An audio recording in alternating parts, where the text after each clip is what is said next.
Exactly. I was about to Lemon could have used it. Yeah, there are two flavors of Kadita right now. Mid and Rome. And both are just as lethal. And Lemon is well known to try and make those crazy plays, those insane plays where at a glance you don't even know what he's going for. Oh, yeah. But on a hero like a Kadita, that is the kind of pick that will really suit his playstyle. I'm even thinking, what if it's just like, you know what, Lemon, you can use the Kadita, so use the Kadita. What about we just pick up the Diggy and kind of just like cancel out the Akai? So be like, now there's no more oxymorons. So it's like, if we want to dive, just dive. Who's really going to stop us? Welcome. Come on in. Yes, come on in. Here's that band that's got me thinking, are they allowing the Savior and Fury? Because they take out the Estes. Do they know something? Because look, Maro's very vocal about, oh look, they banned the Estes. What's going on? Ooh, getting out the Estes, trying to make sure that they can get the burst damage. They don't want security. But in this situation, surely the Diggy would be a better pick than the Estes to try and deny those pick-off potential from RRQ. No, right now, RRQ, like, again, I'm just saying it could be a very, very good pick because Diggy you can use defensively, but you can also use very, very offensively. And I kind of feel like banning out the Estes, they're probably thinking because, again, the way that they play, they want to stick together, right? Making sure that Fury can deal the damage, as well as their gold laner. So they're like, maybe what RRQ is going to do is they have a lot of burst damage. And burst type heroes don't like healing because you basically dealt all of your skills. And then it's undone. And then it's undone. So I kind of feel like this show that they want a lot of burst on their side. And now they have a Terizla diving in. Very big boy. Can't be taken down and can deal a lot of damage. This is not a drill, ladies and gentlemen. By the way, actually picked up by RRQ Hoshi. Is this going into the XP lane? Going into the jungle? That's a scary part. You never really know. It's an absolute unit of the hero, and in the right lane is just such a big problem. Right now for Occupy Thrones, we'll have to see what exactly is their solution here because there's so many dashes. Something that can punish that or stop that can be very useful. It's not even impossible that this might go into mid. Oh. It's possible that this could go mid. Right? Mid-Terizla? Yeah, but like a lane bully. Why not? Like a lane bully. Exactly. Why not? Okay. It's RRQ on their opening day. They can do anything They gotta want. put a statement. They gotta make a huge statement, trying to show dominance, being one of the main favorites, but ooh, this is Maro on that Franco here. That's a lot of pickup potential if it lands onto the right piece. Yeah, Franco man against the Franco man. There's a little bit of this is an oxymoron. It's like, I'll play the Franco against the Franco specialist, but Maro. Look at this. Yeah, he's like focusing on Vin is like, you're using my hero. Yeah, but I do like the Sicilian pick. The Sicilian pick is solid because, again, we were talking about how Farsa's banned, Saber's banned, but I think Sicilian's a better pick, especially for a late game lineup like Occupy Thrones. Can they reach that late game though? It depends because there's a Kadita, and if the Kadita gets rolling, it is a very oppressive presence, especially for a vulnerable mage like a Sicilian. Right now, RRQ, they finish off with a Xavier of their own. And so it looks like Vin will be piling the Kadita. And we've seen Kadita not doing well if the early game is not good. But having Albert on the Benedetta as well as having the Terizla, I don't see them losing the mid, the EXP, and the jungle. They can force a fight. They can really force a fight, especially against the Sicilian. They can just keep going. I think the only real thing is you have to watch out for mana. But that aside, they can just keep going. This is...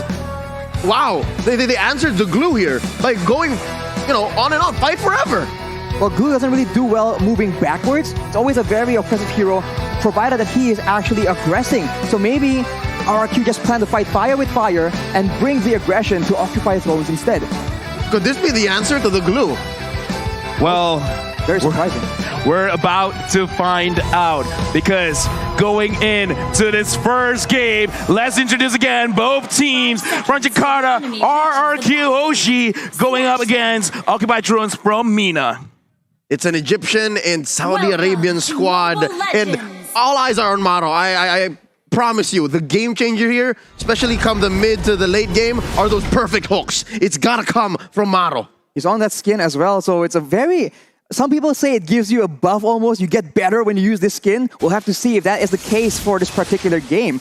He is looking for early advantage here. Because in the early game, the Franco is just so dangerous. Vin chunks a half HP, but they're trying to trade it back. And for now, this is going to be the same pattern. Keep on doing that, and he will prove your point. When you use the skin, you get better. Now, RRQ Hoshi, sure, they get poked a little bit, but I kind of feel like Fury and Maro, they took a little bit more. Right now, RRQ, they got to look at which part of the map do they really want to control. Same thing with Occupied Thrones, because looking at the map right now, it looks like Terzla is winning against the Glue. I'm not familiar with this matchup, so I can't really say for sure which one will have the better laning phase. Yeah, this could be the precedent. We could figure out if really that Terzla is the answer, or at least this kind of lineup and this approach could be it. We're about 40 seconds away from the first turtle, and there's a lot of pressure on gold lane. RRQ Hoshi given God of hell. Well, RRQ Hoshi like playing for the gold lane. Skylar is one of the main players that they rely on to carry. And carry, despite being a late game specialist, actually has a lot of healthy damage in the early game. Albert right now will be colliding with Leo. Just spawning him out right here in the XP lane. That's where the real fight is going on. Hawk against R7 1v1. Hawk will be finally able to escape, but look at the final blow. He's so low, 1 HP. R7 comes in to secure that kill. Albert in a tough spot, 1v2, but the mobility will allow him to escape.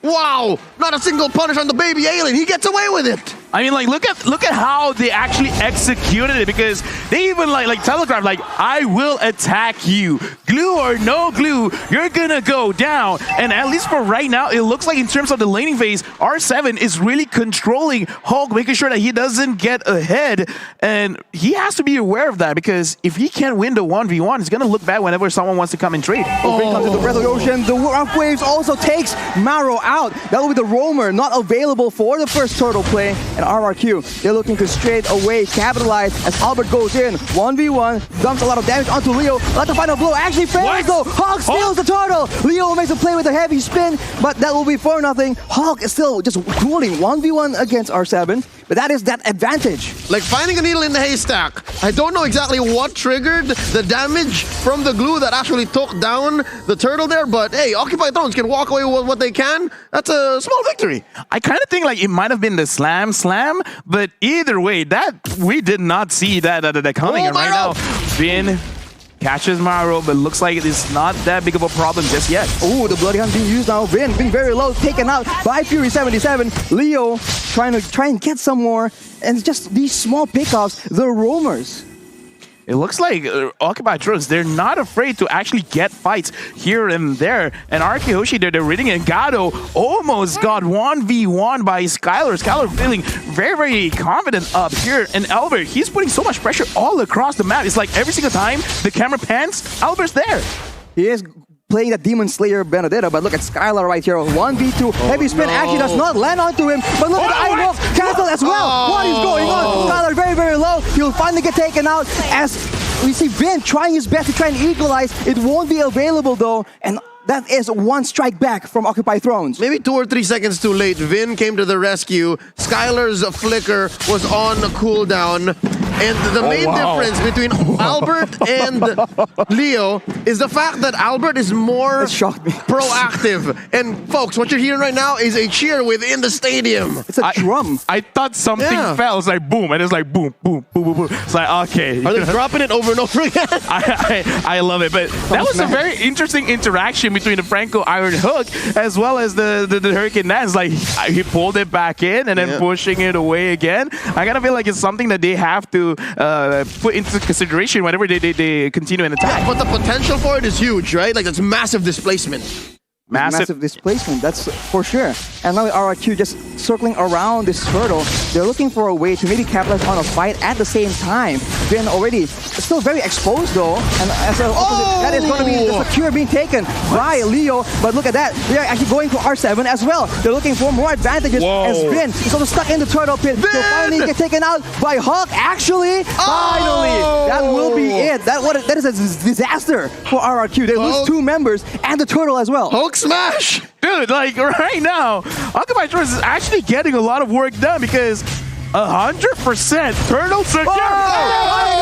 Being used by Maro. Skylar forced to flicker out. Finally, he is actually able to survive. That is a dangerous situation. The ultimate sniper cooldown. What's going on here, Leo? Oh man, what's going on? They're almost 2K ahead and they're taking control of the lower part of the map. I don't know if R7 is enough to stop this. Oh, he goes all in. He finally takes out Fury 77, and Hulk tries his best to try and turn it back. He is just way too low though. That's how the damage is insane. But on the other side, the rough waves from Vin will be able to take out Maro as well. Oh, this is a scrappy matchup. We were just saying how Occupy Thrones was in control, and just as quickly RRQ Hoshi goes, nuh-uh, no, wait. Hey, now this is a game, right? Fights on fights on fights. Yeah. This is Arashi's home, guys. Like, I like violence. Don't you like violence, Arashi? Early game tempo, man. This is the exciting gameplay we've all been waiting for. Answer the question. Do you like violence? I love it, man. Looking at the items, is there enough here for Occupy Thrones or even RRQ Hoshi to have violence on demand? Right now, I'm looking at Turisla. I'm looking at Turisla. He's being very, very aggressive because he has the Fury Hammer as well as the Flawless Axe. So it's like, yeah, screw defense. We'll build that later. I want damage right now. I want to make sure that I can get advantage on his glue. I will heal by hurting others. Yeah. Green goes in. He's forced to use the rough wave, so he's stuck in a tough situation. Alone all the way on the side. That will be a kill for Occupy Thrones as RRQ. They go for a bit of a weird fight as the turtle is actually spawning. And what's weird about it more is it's a 4v4. And in a 4v4 like that, given that there is a Franco, Occupy Thrones is way ahead.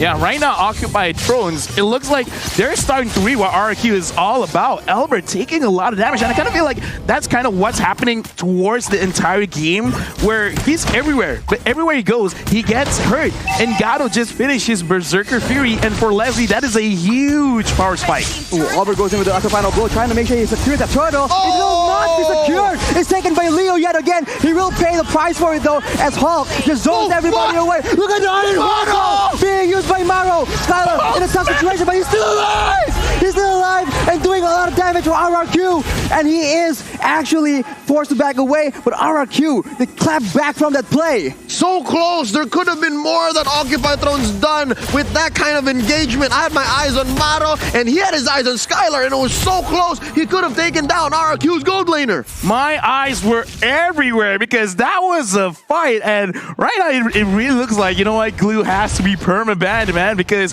we're gonna look back at the instant replay to really understand what happened just now, where the fight around mid, Leo again, right now 100%, turtle secure rate for Occupy Thrones. Hulk really goes to the backline, making sure that not enough damage is there. But Fury 77, he was left alone. So it looks like both teams have the same idea. Go to the backline. Right now, Hulk is getting attacked. He is pressed down, but he is able to escape. But Albert is making chase. Unfortunately, the regeneration is way too much. Now RRQ, once again, trying to establish a foothold in this game.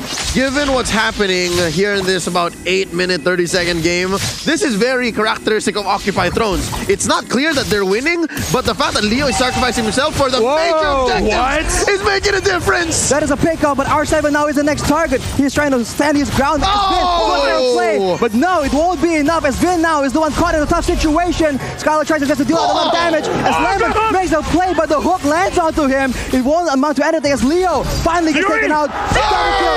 Shut down for Fury 77. Arashi, the violence, the carnage, look at all the bodies underneath tier 1 in mid, and Occupy Throne stands tall. Yo, Leo, we gotta look for their coach, man. What happened between then and now? Like, all of a sudden, they just, like, woke up. It's like, we're ready for RRQ Hoshi because that fight, it wasn't clean. But that's the kind of fight I like to see. Fury 77 actually kiting things up. And Let's to Albert. Maro, what? Buy this skin. That is very, very skin. The skin difference, man, is just making it so obvious. And if that lands at the right moment, whew, that could have been really, really disastrous for RRQ. All right, so far, key for RRQ to regain control is vision. I think they need to watch out really for where Maro is and the angle that Leo is coming at. These little base by Vin. Oh, Iron Hook again. Suppression is being used as well as Vin will be taken out without being able to use any of his spells. And RRQ has forced to back away from this Lord. My analysis is, yes, buy this skin.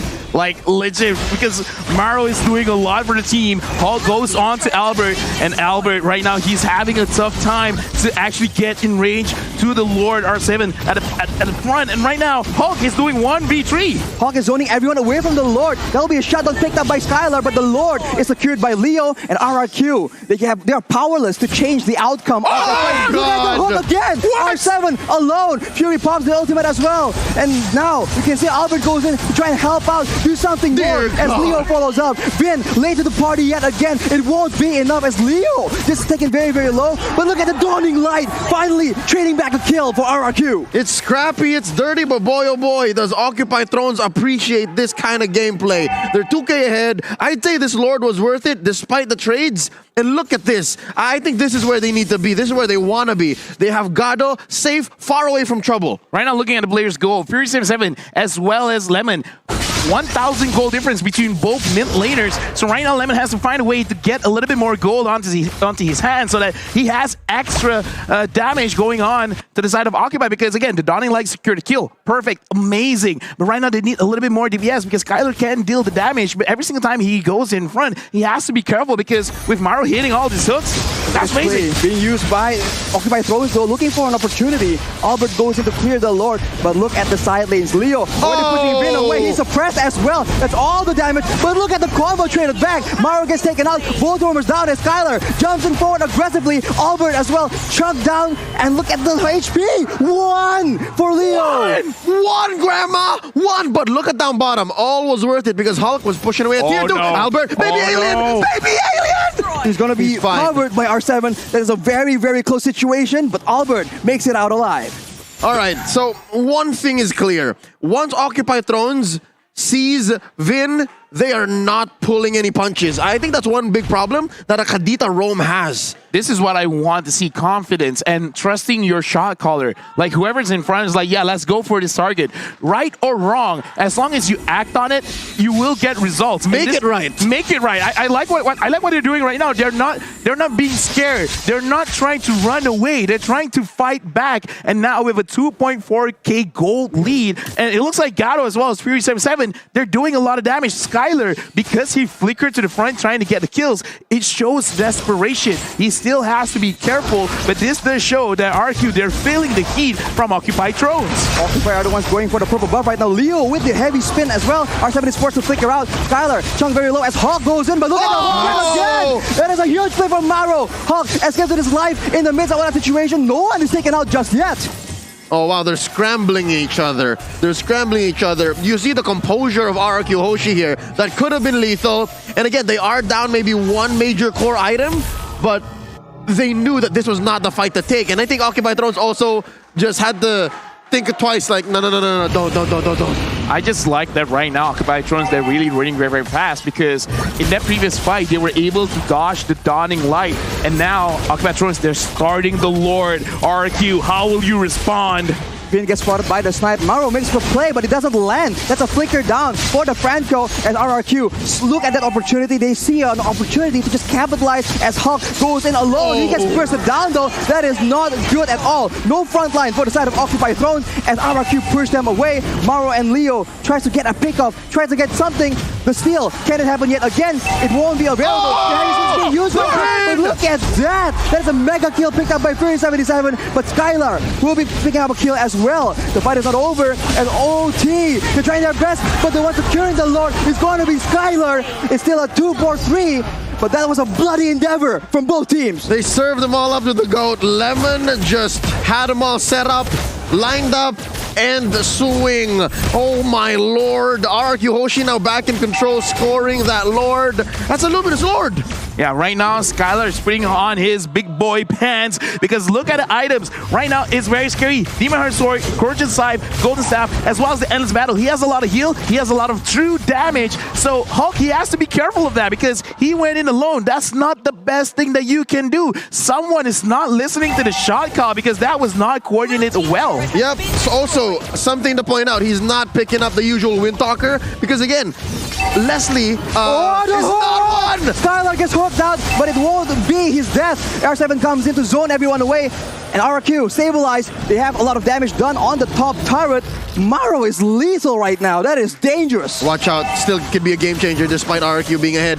But I was saying, Wind of Nature. Skylar's not building one because Leslie is not a marksman you build the Wind of Nature against. Yeah, true damage, man, not physical damage. And right now, RRQ, with just one Lord, they've already turned things around. 500 gold lead ahead. It is not big, but considering they've been on a deficit for like 2,000, 3,000, 4,000, this is huge. This is great. But again, looking at how Maro is playing this Franco, he could really change things around if he could get Albert, Lemon. I don't think he's going to get Skylar, but if he does, then, dude, Occupy Thrones, they're going for it. Lemon right there with a Dawning Light is able to chunk Gado down to half HP. That is one spell on a very low cooldown. If they can do that again and again, they can almost get a guaranteed 4v5 in these big objective takes. Yeah, no, more likely they are. I mean, the time that Skylar and Albert bought for Lemon is going to pay dividends. Seal flicker onto Vin as well. That will be the unstoppable picked up by Furry77. The roamer battle here between Vin and Maro. Can I just say, LaFell, that was overkill? I kind of feel like they have some kind of vendetta with Vin and just Vin. Yeah. That was highly unnecessary. Where it's like, it was worth it. 3 ults? You want to send a message? Yeah. It's like, specifically you. Oh no, they're going to lose this inhibitor. Oh. That is the pressure being exerted by RRQ. As now, Occupy Thrones going for the purple buff will be able to secure it away. That's unfortunate for Albert. Oh, well, I mean, I was going to ask if that was worth it, but yeah, no ults were harmed in the stealing of the purple buff. So yeah, that was worth it. I mean, like, in this just a hook. I mean, like, okay, let's put into consideration, so like, yeah, you use a lot of ults, but if you're not going to fight in the next 30 seconds, why not? 40 seconds, it's fine. Because, again, you want to create some kind of psychological pressure, and R7 goes in! R7's very, very low right now, but look at the Dawning Light. Gado is half HP. The snipe does not land on the right person. Skylar being chunked out, but not nearly as badly as Gado was. You know what? The draft between RRQ and Occupy Thrones now in hindsight is so multi-layered, it's so deep, because there's so much these two teams can do on the near range, melee, long range, mid-range. Oh lord, this Lord fight! Vin gets hooked again! Maro making the plays happen for his team! That is the roamer from RRQ, unavailable to make any plays. It's still a 5v4, but RRQ are not backing away. Hawk is trying to zone everyone away, but it's not enough. Leo with the heavy spin, trying to make sure that he can get this Lord, but they're both getting low right now. That is a kill picked up by Gado, but he will be taken out as well. Skylar gets a shutdown, gets unstoppable as well, and that is the Lord secured by Leo though. Skylar is doing work, man. I mean, Leo, good job to you, man, securing the Lord, but still, is that gonna be enough? Because in the later stages of the game, it almost doesn't matter if your entire team gets wiped out. It's just 2. But the thing is, the 2 that got hit was the damage dealers. And right now, we're gonna look back at the replay because a lot of things happened. So let's break it down in this instant replay where the fight around the Lord. Look at Leo. He's taking a lot of damage from Skylar, and Skylar is really waiting for everyone to come to the front because he's like, I don't have to force this. Flickers in, goes on Fury, and this is the game changer. Skylar is baiting. Once he sees the bait has been took, he goes in front. He doesn't care. He flickers and he gets the kills. So it's an alley-oop again, like what happened with Lemon earlier on during RRQ's comeback. It's the same story with Skylar. But dare I say, in that moment, in that instant replay, my eyes were on the 6'5" Egyptian, the jungler from Occupy Thrones, Leo. He was on point. I could have sworn he used Retribution earlier in the fight, but he had it, and he knew that they needed this. Was that, what kind of Lord was that?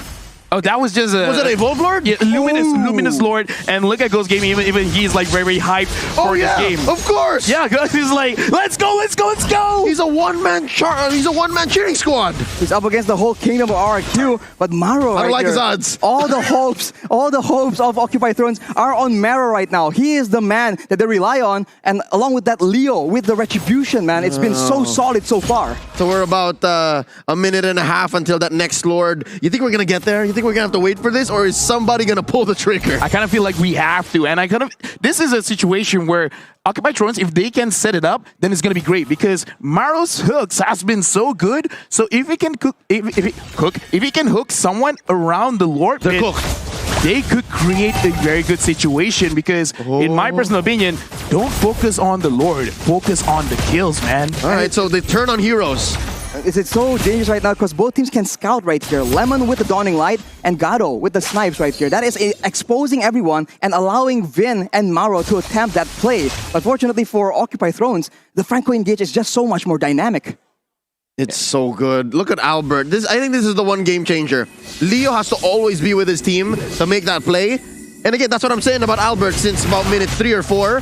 The Benedetta is the proactive one. Yeah. The Akai has to answer back. The Akai, you can see his plan from a mile away. Yeah, right now, going back to the keys to victory RRQ, they need to use their experience, and they're using it well because they understand that with the draft coming in from Occupied Thrones, they have to sacrifice one lane. And what lane it is, Albert will go and attack it. And Skylar, he's been in so many fights in his life that he understands that because of the short range of the carry, you can't be too aggressive.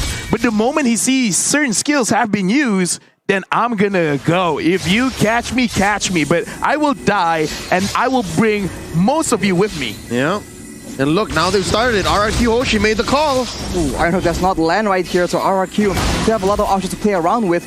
Been looking for a chance in the side, looking for a pick of potential. Leo is in position, though, to try and make this a very difficult contest. The Retribution battle has not been favoring RRQ, so Occupy Thrones are very happy to make the plays happen. The flicker is being used. Unfortunately, the hook does not land. That is massive for RRQ. You can see they move in a more aggressive manner. Pay attention to Vin.